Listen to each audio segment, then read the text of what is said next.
Hello everyone, welcome to my YouTube channel Bisht maths classes. आज का ये लेक्चर क्लास 12 के स्टूडेंट्स के लिए है। आज के इस लेक्चर में मैं क्लास 12 का फर्स्ट चैप्टर ले रहा हूँ, रिलेशंस एंड फंक्शंस। तो इसके बारे में मैं आप लोगों से आज डिस्कस करूँगा कि कौन कौन से टॉपिक्स आपके पास इस चैप्टर में है और बेसिक जो चीज़ें हैं आज तो मैं कोशिश करूँगा कि पहले उनको आपको क्लियर कर लूँ ताकि जो आगे चैप्टर मतलब जो मैं समझाऊँ वो आप लोगों को अच्छे से समझ में आ जाए। ठीक है, तो सबसे पहले मैं बात करता हूँ रिलेशंस की। तो रिलेशंस को समझने के लिए आपको क्लास 11th में आपके पास बेटा यही चैप्टर था, रिलेशंस एंड फंक्शंस। उसमें आपने पढ़ा होगा Cartesian product of two sets, दो सेट्स का आपने कार्टेशियन प्रोडक्ट निकाला होगा। तो मैं पहले थोड़ा सा उसे रिकॉल करा दूं क्योंकि जब तक वो नहीं समझेंगे आप रिलेशंस को नहीं समझ सकते हैं। ठीक है, तो एक बार मैं बहुत जल्दी आपको कार्टेशियन प्रोडक्ट के बारे में समझा देता हूँ जो कि आपने क्लास 11th में पढ़ा है। ठीक है, तो कार्टेशियन प्रोडक्ट क्या था आपके पास। सपोज करो कि मेरे पास कोई भी एक सेट है जिसमें कि एलिमेंट मैंने ले लिए 1 2 3। ठीक है, और एक सेट हमने लिया बी, इसमें एलिमेंट 5 6 मैंने ले लिया। ठीक है, अगर मैं इसका कहता हूं कि कार्टेशियन प्रोडक्ट निकालिए तो इसका मतलब है कि ए क्रॉस बी हमको निकालना है। ठीक, ए मतलब 1 2 3 ये हमारा ए है और इसकी मल्टीप्लाई मतलब कार्टेशियन प्रोडक्ट है 5 6 से। ठीक है, तो क्या है, पहले आप ए क्रॉस बी के बारे में समझिए कि हम कैसे निकालते थे। ए क्रॉस बी यानी कि अगर मैं दो सेट का कार्टेशियन प्रोडक्ट करूं तो आप ऐसा मत समझिएगा कि 1 की मल्टीप्लाई 5 से होगी तो 1 5 जा 5 फिर 1 6 जा 6, ऐसे नहीं आएगा। कार्टेशियन प्रोडक्ट की अलग ही डेफिनेशन है कि दो सेट्स का कार्टेशियन प्रोडक्ट जो होता है उसमें ए कॉमा बी ऑर्डर्ड पेयर में बेटा, जैसे कोऑर्डिनेट की फॉर्म है ना, इस फॉर्म में क्या आते हैं, एलिमेंट्स आते हैं जहां पर कि पहला एलिमेंट जो ए है ये फर्स्ट सेट को बिलोंग करता है और दूसरा एलिमेंट जो है दूसरे सेट को बिलोंग करता है। तो अगर मैं यहाँ पर ए क्रॉस बी निकालने की कोशिश करूं तो यानी कि 1, पहले देखो ए पहला सेट हमारा क्या है, ए है, दूसरा सेट हमारा क्या है 5 है।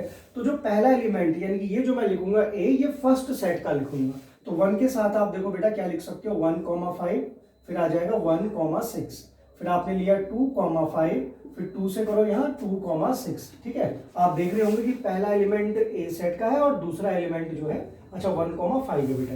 ठीक है, 1 चलो ठीक है, 1 की 5 से 1 की 6 से, ऐसी 3 से 3 5 और 3 6।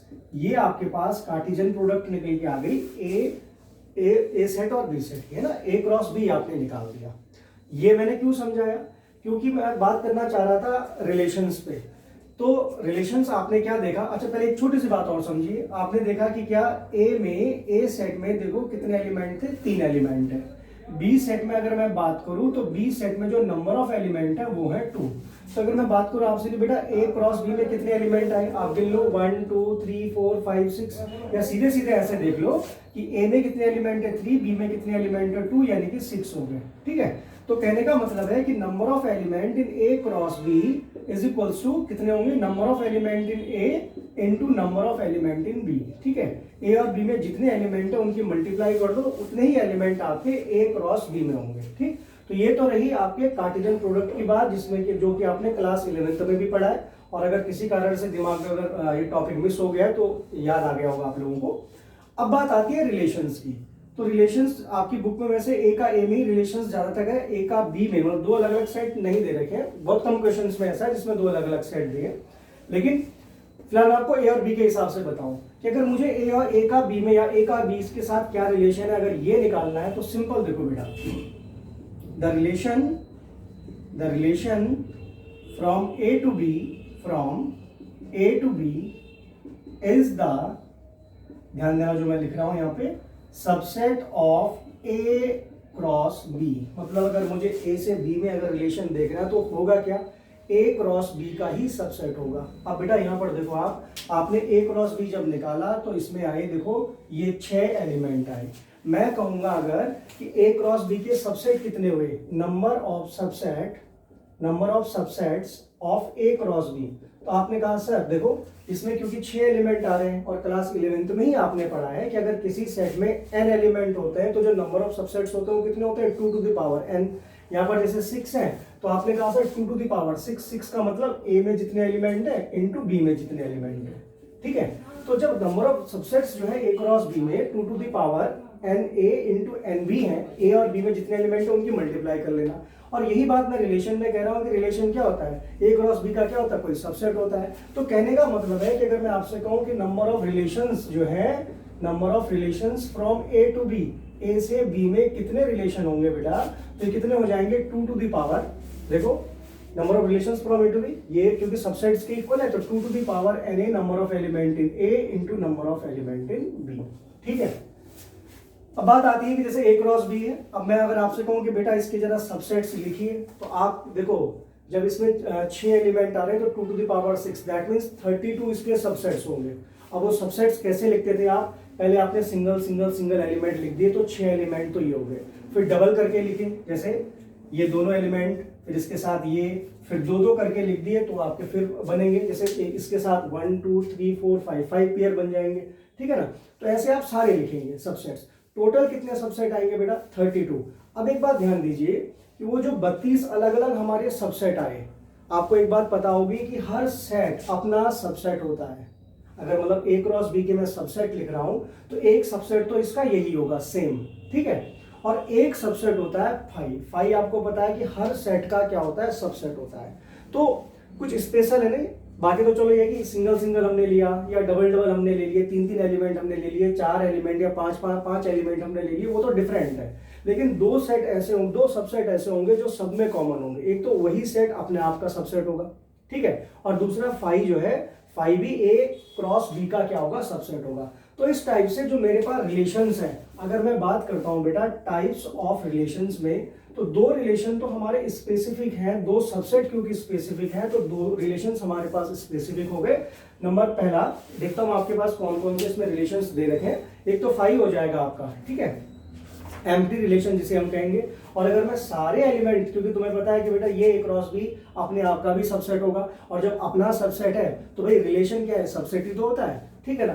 तो जब ये अपने आप का सबसेट हो गया, यानी कि ये अपने आप का रिलेशन हो गया, ए से बी में एक रिलेशन जो है, तो इसको हम कहेंगे यूनिवर्सल रिलेशन। तो इस टाइप से आप दो तो आप क्या कर सकते हैं, इसको वो कर सकते हैं कि दो टाइप के रिलेशंस आप समझा सकते हैं। तो दे रखा आपकी बुक में, आपके पास है एक तो एम्प्टी रिलेशन। तो पहला रिलेशन बेटा एम्प्टी रिलेशन कौन सा हुआ, मैंने कहा ना आपसे कि जो फाई होगा, अच्छा आपका ए में ही दे रखा है, थोड़ा सा आप यहां समझिएगा कि मान लो मैंने ए सेट लिया 1 2 3, ठीक है बेटा, और दोबारा फिर ए यही, मैं अगर ए इंटू ए निकाल, ए क्रॉस ए निकालूं, ए की क्रॉस ए में ही करनी है। कहने का मतलब है कि पहला एलिमेंट भी ए का होगा और दूसरा एलिमेंट, क्योंकि दूसरे सेट के सामने भी ए है तो ए का ही होगा। तो क्या क्या आ जाएगा, जैसे 1 1 1 1 आ गया, 1 2 आ गया, है ना, 1 3 आ गया, फिर यहाँ का 2 लिया, यहाँ का 1 लिया, तो क्या हो जाएगा बच्चों 2 1, फिर हो जाएगा 2 2, फिर हो जाएगा 2 3, फिर 3 लिया, अगर ए सेट का, पहले वाले सेट का लिया 3, अब दूसरे सेट से तो आप 3 के साथ 1 भी ले सकते हैं, 3 के साथ 2 भी ले सकते हैं, और 3 के साथ 3 ले सकते हैं। तो यहाँ से देखो ए का ए में, अगर ए क्रॉस ए में निकालता हूं तो कुछ एक स्पेसिफिक और मिला, देखो हमें 1 1 2 2 3 3, सेम एलिमेंट अपने आप से रिलेटेड है, ठीक है। वो ए क्रॉस बी में नहीं दिखा क्योंकि अलग अलग एलिमेंट है ना, तो मैंने क्या कहा, आपका ए का ए में ही पूछा जाएगा, ठीक है। तो सबसे पहले एम्प्टी रिलेशन जो फाई है, आपको पता है कि ये जो फाई होगा ये सबसेट होगा ए इंटू ए क्रॉस ए का, सॉरी देखो इसके भी अगर मैं सबसेट लिखूं तो देखो इसके सबसेट एक तो एक खुद होगा, ठीक है, एक होगा फाई, ठीक, और एक स्पेशल और दिख रहा है हमें 1 1 2 2 3 3, अगर मैं ले लूं तो उसका भी मैं नाम बताऊंगा आगे कौन सा है वो, ठीक है। तो सबसे पहले बात आती है एम्प्टी रिलेशन की। तो आपको पता है क्योंकि फाई जो है सबसेट होगा ए क्रॉस ए का, और आपको पता है ए क्रॉस ए का सबसेट ही क्या होता है, रिलेशन होता है। तो फाई एक टाइप का क्या हो गया, आपका रिलेशन हो गया। इसमें कोई भी एलिमेंट जो है, no element is related to any element of A, ठीक है। तो फाई सबसेट है, यानी कि एक रिलेशन जो आपका फाई हुआ, R is equals to phi लिख दो इसे, ठीक है। ये फाई रिलेशन आपका कहलाएगा एम्प्टी रिलेशन। दूसरा मैंने आपको बताया यूनिवर्सल रिलेशन, यूनिवर्सल रिलेशन। अब यूनिवर्सल रिलेशन क्या है, क्योंकि मैंने आपको बताया कि हर सेट अपने आप का क्या होता है, सबसेट होता है, तो यानी कि वो भी रिलेशन हुआ। तो दूसरा क्या आ जाएगा आपका, देखो आर इज इक्वल टू, अगर मैं ए क्रॉस ए लूं तो ए क्रॉस ए जो है ए क्रॉस ए का सबसेट है, और जब ए क्रॉस ए का सबसेट है तो कहने का मतलब है कि जो ए क्रॉस ए है ये आपका क्या होगा, यूनिवर्सल रिलेशन होगा, ठीक है बच्चों। अब बात आती है तीसरा जो मैं समझाने वाला था आपको, कि अब आइडेंटिटी रिलेशन देखो 1 1 2 2 3 3, ये आपका क्या हो गया, आइडेंटिटी रिलेशन। कौन सा रिलेशन हो गया, आइडेंटिटी रिलेशन। अब इसको ऐसे समझिए, आइडेंटिटी रिलेशन में क्या आएगा कि जो सेम एलिमेंट होगा रिलेशन में, कि मतलब आइडेंटिटी रिलेशन आई आर करके लिख दो इसे, इसमें ए कॉमा ए टाइप के एलिमेंट आएंगे such that A belongs to capital A. ये आपका आइडेंटिटी रिलेशन होगा। एक बात ध्यान रखना बेटा, आगे मैं आपको एक रिलेशन कराऊंगा, रिफ्लेक्सिव रिलेशन, ठीक है। तो जनरली बच्चे रिफ्लेक्सिव रिलेशन और आइडेंटिटी रिलेशन में थोड़ा सा कंफ्यूज होते हैं। वो सोचते हैं कि हर रिफ्लेक्सिव रिलेशन आइडेंटिटी होगा, मतलब कुल मिला के दोनों में डिफरेंस नहीं बता कर पाते कि आइडेंटिटी किसे कहेंगे और रिफ्लेक्सिव किसे कहेंगे। आइडेंटिटी रिलेशन में केवल और केवल आपको वो एलिमेंट लिखने हैं जो अपने आप से रिलेटेड है। जैसे कि कौन सा, 1 1 आपने लिया, अगर मैं इस सेट की बात करूं तो 2 2 आपने लिया, 3 3 आपने लिया, बाकी आप कोई एलिमेंट नहीं लिखेंगे। जब आगे मैं आपको रिफ्लेक्सिव बताऊंगा तो आप देखेंगे ये तो होंगे ही तीनों के तीनों, 1 1 2 2 3 3, इसके अलावा भी कोई एलिमेंट आ सकता है। तो ये दोनों में मेन डिफरेंस है। रिफ्लेक्सिव में मतलब सेम एलिमेंट अपने आप से रिलेटेड तो होगा ही, लेकिन एक या दो एलिमेंट ऐसे हो सकते हैं जो अपने आप से रिलेटेड ना हो। लेकिन आइडेंटिटी में क्या है कंडीशन, कि हर एलिमेंट अपने आप से रिलेटेड होगा और किसी से रिलेटेड नहीं होगा। तो बच्चों ये तीन आपके जो रिलेशन है ये आगे आपके 1 मार्क में भी आ सकते हैं, और ये समझ में आ ही गया होगा कि ए क्रॉस ए आखिर क्यों यूनिवर्सल रिलेशन है, क्योंकि ए क्रॉस ए में सारे एलिमेंट आ गए, ये अपने आप का ही सबसेट है, और अपने आप का ही सबसेट है तो मैंने क्या कहा कि हर सबसेट ही क्या होता है, रिलेशन होता है, ठीक है। तो ये आपके पास आ गया जो हमने यहां से सबसेट से जो निकाले इसके टाइप्स, ठीक है। अब मैं 3 टाइप के रिलेशन आपकी जो सिलेबस में है वो और आपको बता रहा हूं। RST है ना, अल्फाबेटिकल ऑर्डर में अगर मैं लूं, पहले R आएगा, फिर S आएगा और फिर क्या आएगा T। तो उस हिसाब से 3 आपके पास रिलेशन है बच्चों। पहला रिलेशन कौन सा है, देखो एक एग्जांपल के थ्रू मैं समझा दूंगा आप लोगों को, ठीक है ना। पहला आ गया आपके पास रिफ्लेक्सिव रिलेशन। रिफ्लेक्सिव रिलेशन क्या है, देखो रिफ्लेक्सिव रिलेशन में ए कॉमा ए टाइप के एलिमेंट आएंगे। मैं आपको एग्जांपल के थ्रू समझाऊं कि मान लो कि एक सेट मेरे पास है ए 1 2 3 और मैंने इसमें से एक रिलेशन लिखा। भाई आपको पता रिलेशन क्या होगा, ए की ए से जो मैं कार्टेशियन प्रोडक्ट कराऊंगा तो उसके एलिमेंट होंगे। तो मैंने लिख दिया, चलो यहाँ पे 1 1 है ना, सबसेट ही तो लिखना है एक, तो 1 1 भी लिख लिया आपने, 2 2 भी लिख लिया, 3 3 भी लिख दिया, और भी लिख लो, चलो 1 3 आपने लिख दिया, ठीक है ना, है ना। अब मैंने आपसे कहा कि बेटा देखो क्या ये रिफ्लेक्सिव है, तो रिफ्लेक्सिव की डेफिनेशन क्या है कि रिफ्लेक्सिव में ए कॉमा ए जो है, ए कॉमा ए टाइप के एलिमेंट आते हैं जहां पर ए बिलोंग करता है ए को, और एवरी ए बिलोंग्स टू ए, ये मतलब होनी चाहिए ए। तो आपने देखा 1 1 भी आ रहा है, 2 2 आ रहा है, 3 3 आ रहा है, तो मैंने कहा क्या ये रिफ्लेक्सिव रिलेशन है, तो आपका आंसर होगा यस, क्योंकि इसमें हर एलिमेंट अपने आप से क्या है, रिलेटेड है, ठीक है। हर एलिमेंट अपने आप से क्या है, रिलेटेड है। और इस टाइप के क्वेश्चंस में मैं देख रहा हूं कि आपके पास है जिसमें कि आपको रिफ्लेक्सिव में यही है आपके पास, रिफ्लेक्सिव प्रूफ करना, सिमेट्रिक प्रूफ करना और ट्रांजिटिव प्रूफ करना, ठीक है। तो रिफ्लेक्सिव में क्या होगा, ए बिलोंग्स टू आर होगा, for every A belongs to A, ठीक है। ये फॉर एवरी का साइन है बेटा, for every A belongs to A. दूसरा आता आपके पास यहाँ पर देखो, यानी कि ये relation yes it is a reflexive relation. हाँ, जो मैंने अभी आपको बताया कि ये आइडेंटिटी रिलेशन है, तो आप कहोगे नो सर ये आइडेंटिटी रिलेशन नहीं है, क्योंकि आइडेंटिटी रिलेशन में 1 1 2 2 3 3 तो है, ये नहीं होना चाहिए। अब मुझे रिफ्लेक्सिव में केवल ये देखना होता है कि जैसे इसके 3 एलिमेंट आ रहे हैं, ये अपने आप से रिलेटेड है या नहीं। आपने कहा सर है, मुझे मतलब नहीं है कि ये बाकियों से रिलेटेड है या नहीं है। अगर अपने आप से रिलेटेड आ रहा है, मैं और भी कुछ एलिमेंट लिख दूं इसमें, जैसे 1 3 है या 3 2 लिख दूं, ठीक है, या 3 1 लिख दूं, ठीक है, तब भी ये रिलेशन रिफ्लेक्सिव होगा। लेकिन मैं कहूँ अगर आपसे कि क्या ये आइडेंटिटी रिलेशन है, तो आप कहेंगे नहीं, क्योंकि हमें आइडेंटिटी में केवल इतना चाहिए था, बाकी से हमें कोई मतलब नहीं होता। और रिफ्लेक्सिव में क्या है कि आप ये होने के साथ और कोई भी एलिमेंट लिख सकते हैं, ठीक है। सेकंड आता है आपके पास बच्चों सिमेट्रिक रिलेशन। तो सिमेट्रिक रिलेशन में क्या आपको देखना होता है, इसमें देखना होता है कि अगर कोई एलिमेंट है ना, मान लो कि कोई एलिमेंट अगर ए कॉमा बी, क्योंकि एलिमेंट यहाँ पर ऑर्डर्ड पेयर की फॉर्म में होंगे, अगर ये रिलेशन में आ रहा है, देन इफ अगर जो है बी ए भी आर में हो, मतलब ए बी से रिलेटेड है, और आपने देखा कि क्या बी भी ए से रिलेटेड है, अगर ऐसा हो रहा है for every A comma B belongs to A, अगर हर एलिमेंट के साथ ऐसा हो रहा है, तो आप कहोगे कि आर क्या है, आर जो है आपका सिमेट्रिक रिलेशन है। इसको भी मैं एक एग्जांपल से समझा देता हूं। सिमेट्रिक रिलेशन है, ठीक है। मान लिया कि मैंने एक रिलेशन ले लिया, यही सेट है हमारे पास 1 2 3, मैंने ले लिया 1 1 2 2 3 3, अब मैंने ले लिया देखो 1 3, और इधर ले लिया मैंने 3 1, ठीक है। मैंने यहाँ पे ले लिया 2 3 और इधर ले लिया देखो 3 2।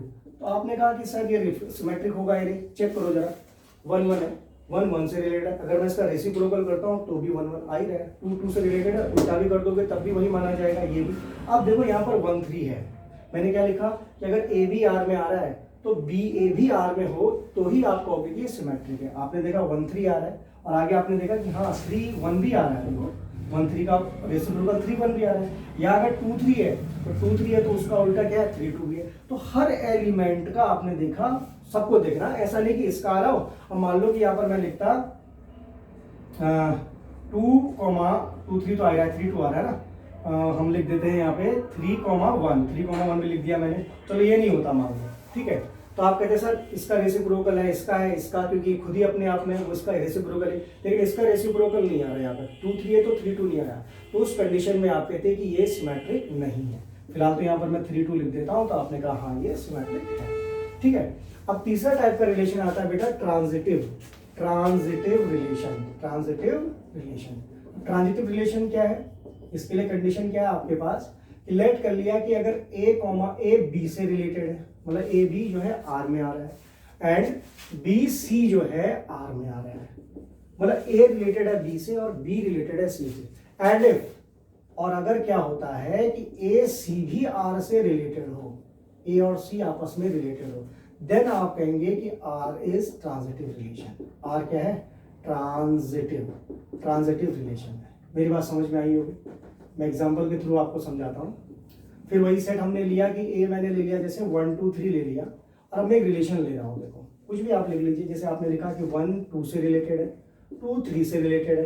अब अगर मैंने 1 3 भी यहाँ पे लिख दिया तो आप कहोगे हाँ ये ट्रांजिटिव हो गया, ठीक है, ध्यान से, हाँ 1 2 से रिलेटेड है, 2 3 से रिलेटेड है, और अगर फिर देखो 1 3 से रिलेटेड, तो हाँ आप कह सकते हो कि ट्रांजिटिव है। अच्छा, अगर मैं, कई बच्चे यहाँ पर कंफ्यूज होते हैं, जैसे मान लो कि मैंने लिखा 1 2 से रिलेटेड है ना, और 1 3 से रिलेटेड है। अब मैंने कहा बच्चों बताओ ये ट्रांजिटिव है या नहीं, तो बच्चे क्या कहते हैं, सर है ही नहीं।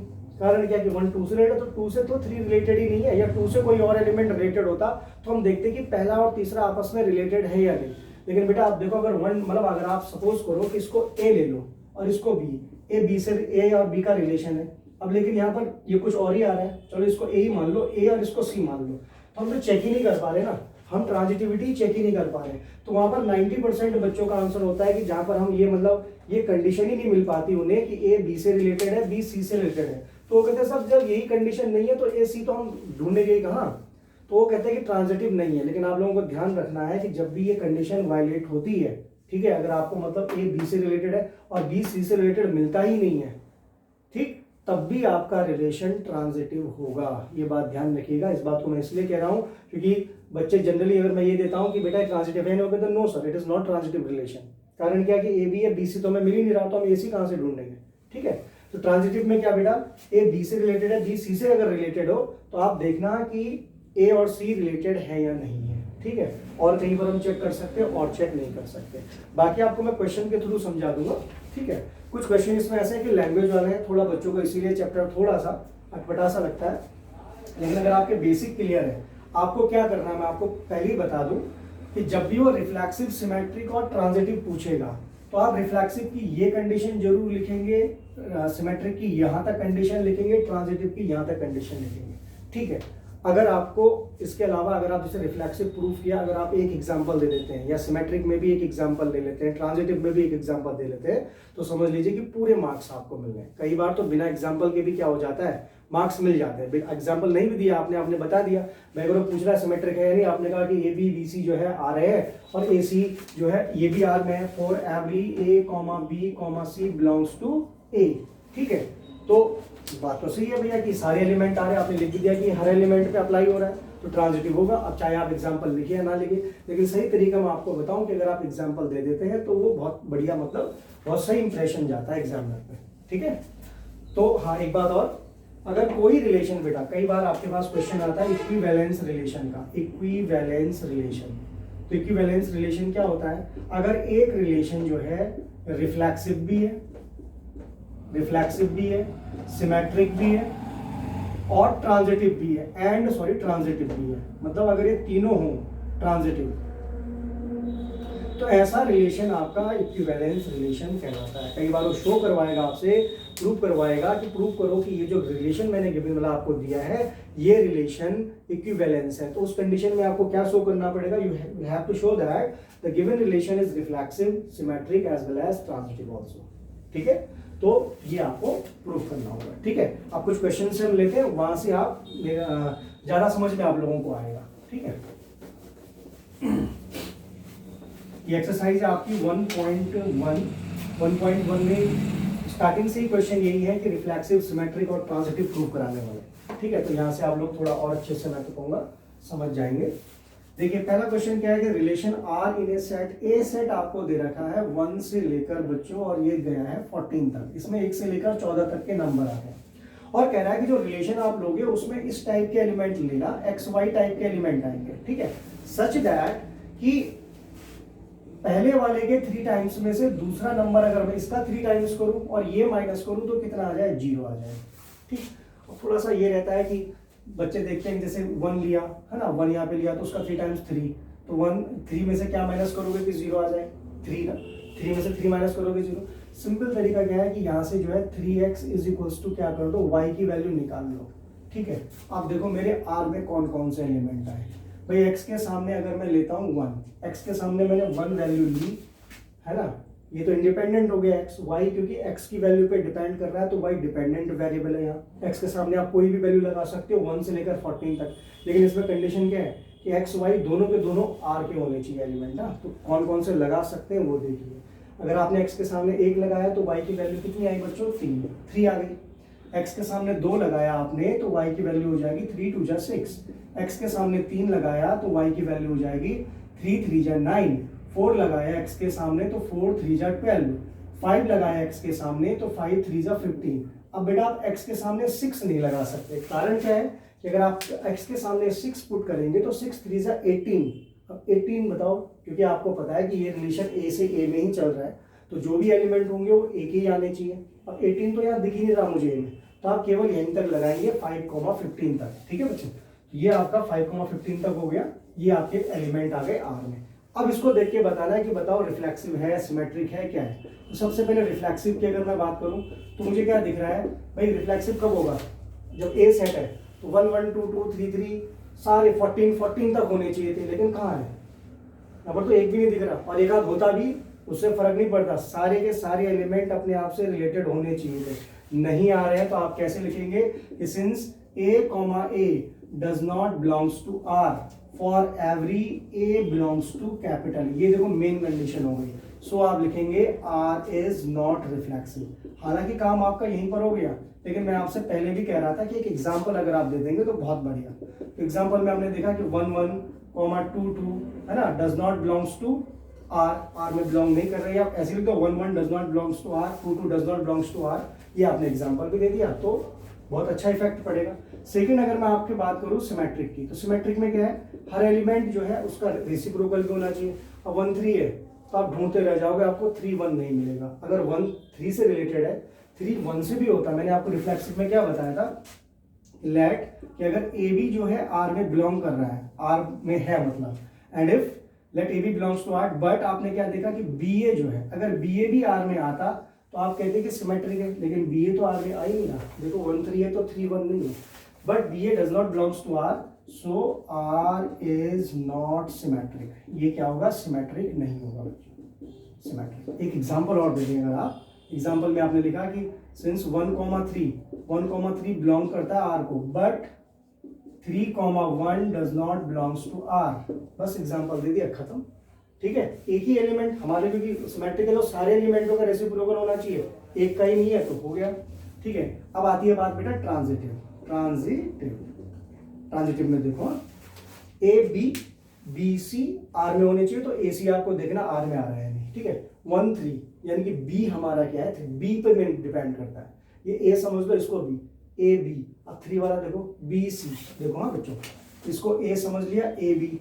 तो रूल क्या है कि देखो कि let A B belongs to R, A B R में आए, एंड बी सी भी आर में आए, B C belongs to R. Sorry